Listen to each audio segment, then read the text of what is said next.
చాలామంది అప్పుడు ఎంపీలు ఉన్నారు, ఆ తర్వాత రాజకీయ నిరుద్యోగులుగా మారినారు. కొంతమంది పోయినారు అటు బీఆర్ఎస్లోకి, కొంతమంది పోకుండా పార్టీలో ఉన్నారు.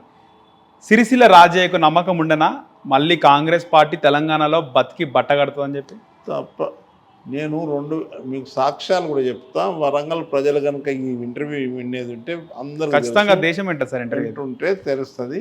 2010లో ఉప ఎన్నిక వచ్చింది హనుమకొండకు, వరంగల్ వెస్ట్.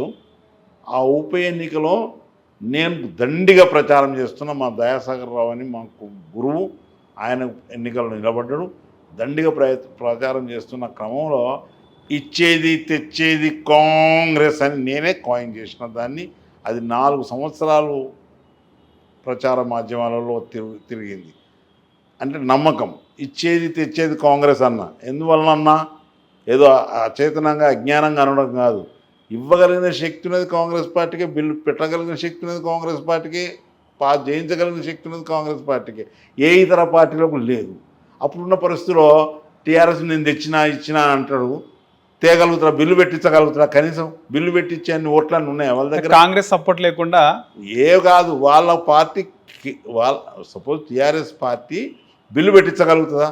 పాస్ చేయించగలుగుతుందా? సంఖ్యాబలం ఉందా? సరే వాళ్ళిద్దరే ఉన్నారనుకుందాం, ఇంకో 100 మందినో 200 మందినో జమ చేయగలుగుతారా? వాళ్ళు జమ చేయలేరు. అది అసాధ్యమైన ముచ్చట. వాళ్ళు ఇప్పుడు క్లెయిమ్ చేస్తే శూన్యంలో బాణం వేసినట్టు. అది మీరు అట్లా క్లెయిమ్ చేసుకోవాల్సిన అవసరం లేదు వాళ్ళకైతే. కాకపోతే కాంగ్రెస్ పార్టీకి ఉందని నేను ఆ రోజు ఇచ్చేది తెచ్చేది కాంగ్రెస్ అన్న నంబర్ పాయింట్. నేను ఈ పాయింట్కి వస్తున్నా, ఎందుకంటే దీర్ఘంగా వెళ్ళిపోతుంది. రెండవది, నన్ను ఫామ్ హౌస్కి పిలిచిండు కేసీఆర్. పిలిచిండు ఏ సంవత్సరంలో? 2013లో.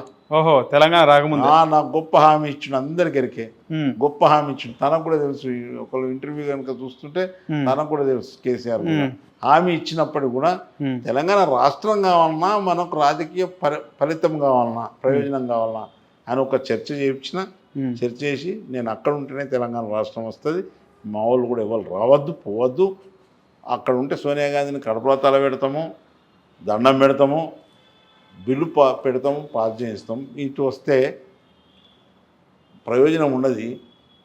కేవలం బక్కయ్య కొడుకు రాజే ఒక సింగిల్ మనిషి అవుతాడు ఈడికి వస్తే, టీఆర్ఎస్కి వస్తే. అక్కడ ఉంటే నేను 14 లక్షల మందికి ప్రతినిధిని, అమ్మను మెప్పిస్తాం, ఒప్పిస్తాం, బిల్లు పాస్ చేయిస్తామని నేను డిఫర్ అయిన క్రమంలో నా మీద ఎంత ఒత్తిడి వచ్చిందో మీరు అమౌంట్ ఆఫ్ క్వాంటిటీ ఆఫ్ ఒత్తిడి ఎంత ఉన్నదో మీరు అర్థం చేసుకోవాలి. దాన్ని తట్టుకొని నో, తెలంగాణకు రావాల్సిందే, అవసరమైన నార్కో టెస్ట్కు సిద్ధం ఉంటే ఆ రోజు కూడా, ఈ రోజు కూడా నార్కో టెస్ట్కు సిద్ధం ఉన్నా.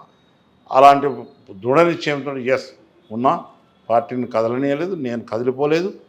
తర్వాత క్రమంలో 14లో అందరం ఓడిపోతారు అనేటువంటి భావన నాలో వ్యక్తిగతంగా ఉండే.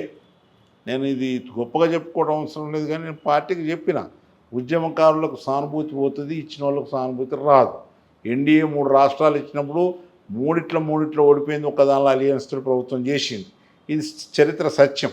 కాబట్టి ఇది కూడా ఉద్యమకారులకు పోతుంది, ఇచ్చిన వాళ్ళకు రాదు. కాబట్టి మనం వాళ్ళని మెర్జ్ చేసుకుందామని చెప్పిన మాట వాస్తవం.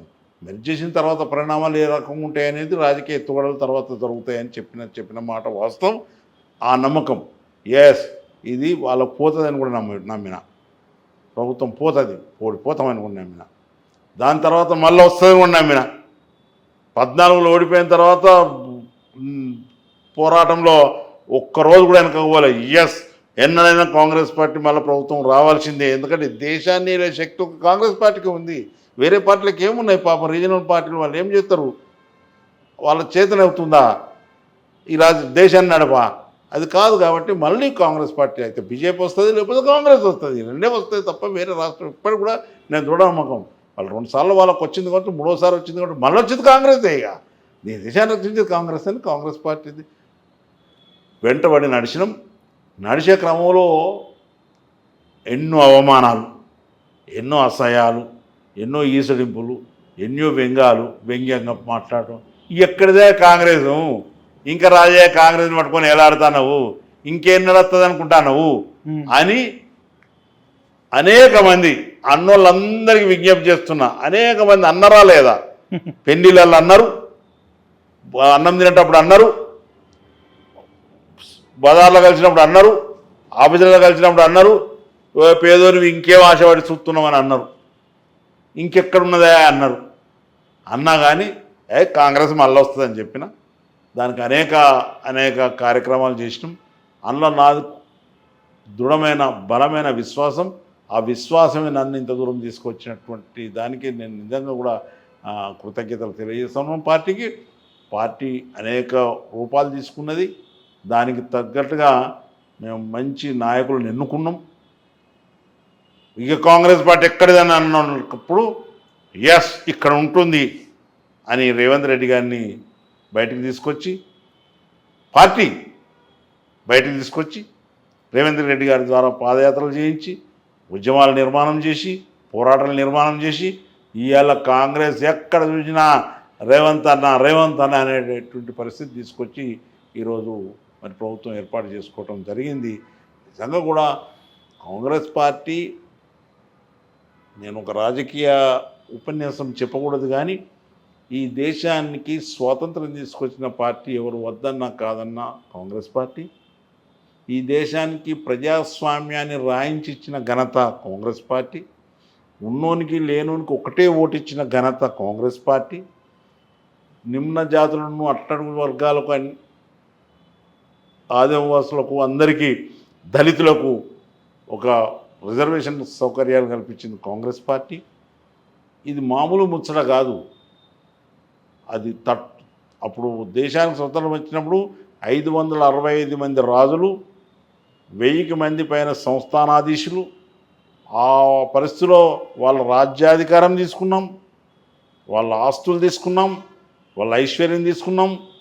ప్రజాస్వామ్యంలో కలిపేసి అందరికి సమానమైన అవకాశాలు కల్పించాలని, it is by the people, for the people, of the people, ప్రజల చేత, ప్రజల కొరకు, ప్రజల వల్ల ఏర్పడ్డ ప్రజాస్వామ్య ప్రభుత్వాన్ని ఏర్పాటు చేసుకుని రాసుకున్నప్పుడు, రాజ్యాంగం రాస్తున్నప్పుడు ఆ రాజులను వినిపించాం. పార్టీ నేను కాదు, అప్పుడు పార్టీ రాజులను వినిపించింది, సంస్థానాధీశులను వినిపించింది. వీళ్ళ ఒక్కరిద్దరిని కూడా వినిపించే పరిస్థితి లేదు డెమోక్రసీ వచ్చినాక. అప్పుడు డెమోక్రసీ లేదు, ప్రజాస్వామ్యం లేని రోజులు వినిపించి ప్రజాస్వామ్య దేశాన్ని ఏర్పాటు చేసిన ఘనత ఎవరిది? కాంగ్రెస్ పార్టీ.